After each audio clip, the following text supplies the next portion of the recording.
Hey everybody, this is Larry. I'm the Connections Pastor, and I wanted to take just a few minutes to talk to you about some Christmas ideas. For the next few weeks, I'm going to bring you some short devotionals. I want to read tonight one of my favorite Christmas passages in all the Bible. It comes from Luke chapter 2. You've heard it 1,000 times, but here it is. It's that first Christmas.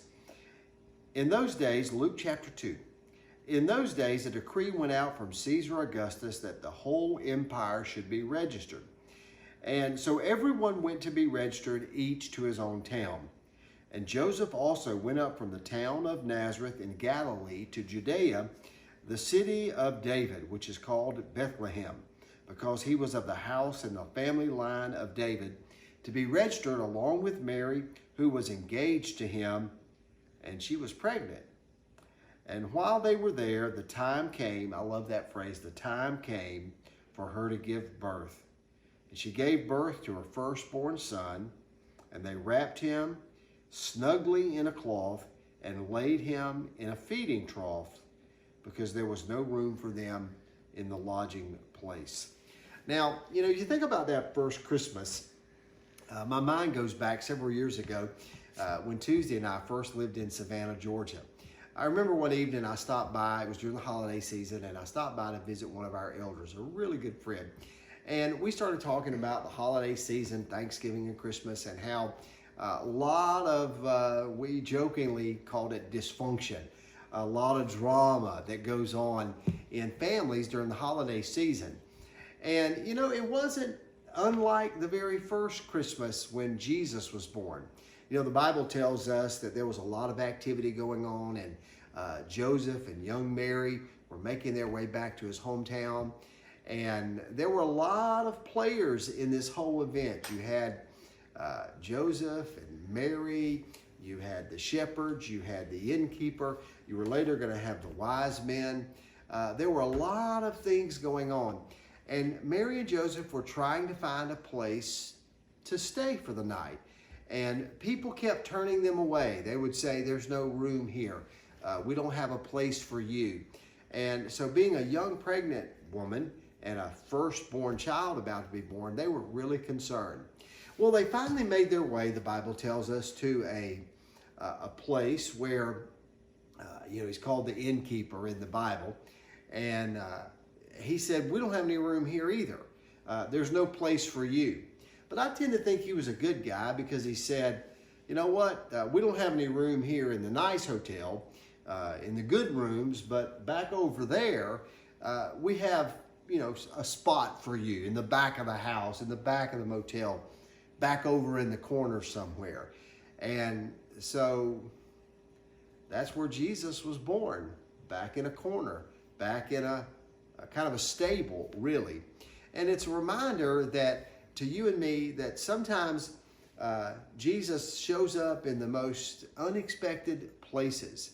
Things get crowded out in our lives. And so it's kind of a metaphor for how Jesus wants to make an appearance, but sometimes there's not room for him. Now there's a great word that we hear sometimes in the Bible called incarnate. It means to be born, to show up, to take on flesh. And really, that's what Jesus did that first Christmas. He showed up. He took on flesh.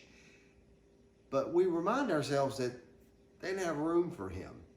And so I want to take that idea and talk to you and me for just a moment about how Jesus wants to be incarnated in our lives. He wants to show up in our lives. He wants to be there. He wants to be present.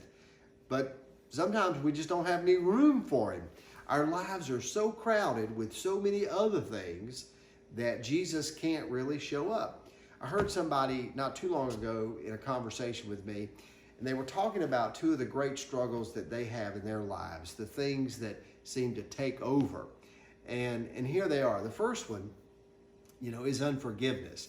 Especially during the holiday season, we think about unforgiveness, that inability to let something go, to forgive.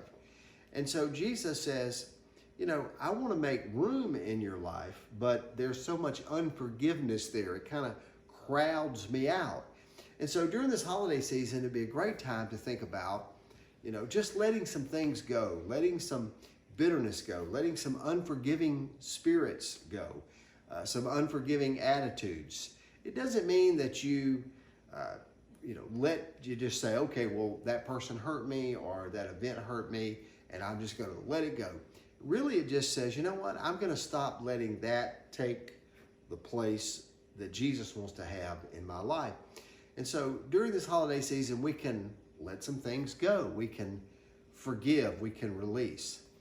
Another problem that person had in their lives, they said, Larry, not only do I struggle with unforgiveness, which is keeping God from doing what he wants to do in my life, but also I'm a little jealous. You know, jealousy is sometimes that feeling that somebody is getting something that we want, that we would like to have. Maybe somebody's getting a better gift or they're getting more attention. And so we're jealous about that.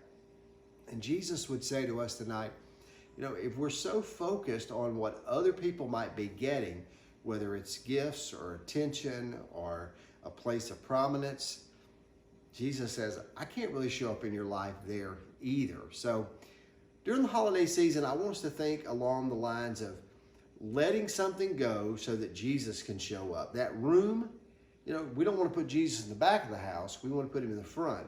And sometimes that front room is just loaded down with unforgiveness or with jealousy. And so we want to replace that. Get ready for Jesus in those places in our lives. I can't help but think about the first Christmas that my son Landon showed up. He was born almost on Christmas Day, and we were getting ready for him. We were getting the room ready. We were getting our lives ready. We were making room for Landon to show up. And when he showed up, we were ready for him. And so in the same way, we want to get ready for Jesus. And if unforgiveness or jealousy is in that place, that's not a good idea. So we want to clear that out. So this is the first little devotional thought I want to have. And the idea is getting ready for Jesus.